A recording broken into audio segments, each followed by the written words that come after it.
Quoi de neuf côté Covid?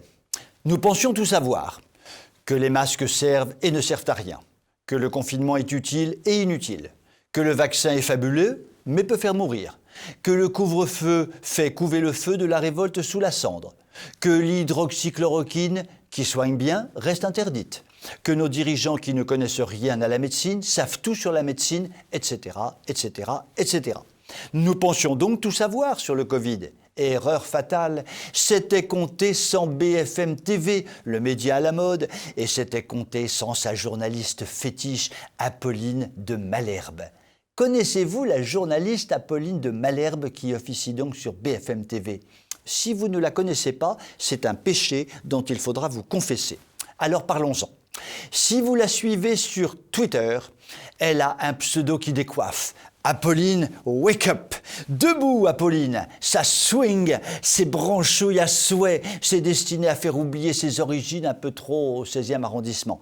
Eh bien, l'autre jour, Apolline s'est réveillée et s'est fendue d'un tweet d'une poésie rare qui a fait palpiter mon petit cœur d'artichaut.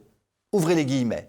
Et pourquoi pas un confinement mondial? Ce serait la seule mesure vraiment efficace. Non, le monde entier sur pause. 3 semaines. Tous les dirigeants, pour une fois solidaires, on anticipe le temps de faire des réserves et tout est suspendu. L'humanité immobile.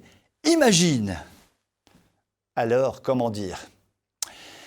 Dans un concours pour CE2, CE1 du type Imagine l'avenir avec le soutien du ministère de l'Éducation nationale, ça peut être mignon, ce genre de déclaration.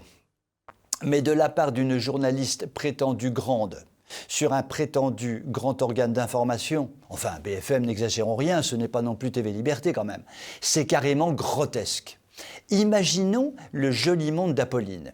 Les petits canards dodus reviendront se dandiner sur l'avenue de l'Opéra, dans le silence de Paris. Les dauphins reviendront nager dans la lagune de Venise et les licornes sauteront par-dessus les arcs-en-ciel.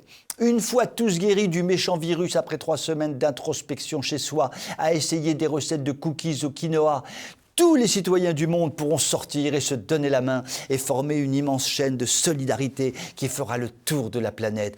Comme ce sera beau, je vois ça d'ici, j'en ai les larmes aux yeux. Elle en a de l'imagination, Apolline. Apolline, je te veux chez moi pendant 3 semaines de confinement total, je te veux. Voilà ce qu'on peut se permettre quand on est une journaliste hors sol, payée chaque mois de jolies petites sommes pour raconter des sornettes. Pendant ce confinement mondial, après tout, la Terre peut bien s'arrêter de tourner puisque Mademoiselle de Malherbe continuera à être payée.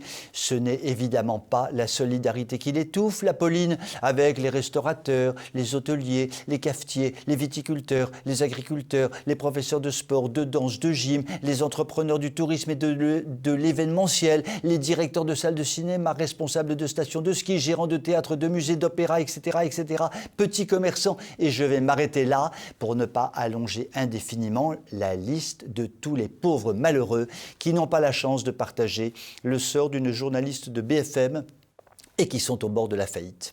Et après ça, on va aller s'étonner de ce que les journaleux n'ont pas la cote. Vous avez dit crise de confiance? Bien, ne pensons plus à Apolline de Malherbe et que désormais, on y soit qui Malherbe y pense. Je vous souhaite une excellente soirée.